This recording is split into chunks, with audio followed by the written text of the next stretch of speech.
Perlu adanya omnibus terkait dengan undang-undang yang ada di lautan. Jadi artinya ini memang kehidupan kita sehari-hari, karena itu kan menguasai hajat hidup masyarakat luas.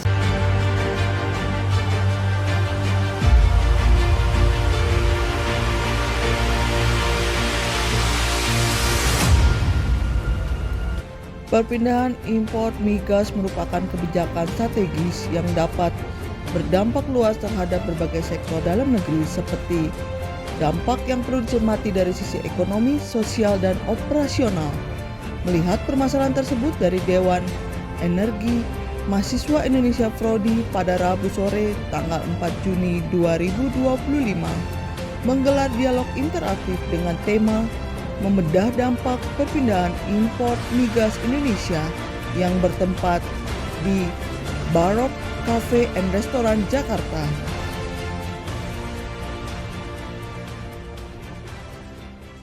Ini mengangkat tema tentang dampak daripada pemindahan impor migas.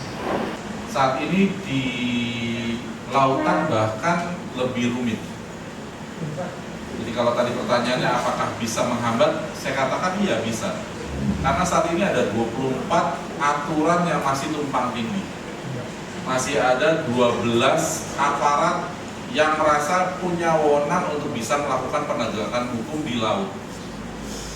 Saat ini sebegitu rumitnya. Seperti yang tadi sudah saya katakan, selama itu masih terjadi, maka akan ada tumpang tindih. Dan ketika tumpang tindih terjadi, pastinya tidak akan maksimal penegakan hukum di Laut Indonesia. Seperti tadi saya sudah katakan, pemerintah Indonesia sudah melakukan inisiasi untuk melakukan omnibus bagi peraturan-peraturan tadi. Jadi nanti Kepolisian Air dan Udara, KPLP dari Perhubungan Laut, dan lain sebagainya, itu semua akan dilebur menjadi Coast Guard Indonesia. Saya mengharapkan itu secepatnya bisa dilakukan, dan saya sebagai pengamat maritim tentunya mendorong agar percepatan itu benar-benar bisa diberikan support oleh baik itu masyarakat maupun instansi-instansi terkait, sehingga tidak ada hambatan sama sekali. Yang akan menikmati adalah Indonesia. Kita negara maritim, tapi sampai sekarang kita belum memiliki Coast Guard Indonesia.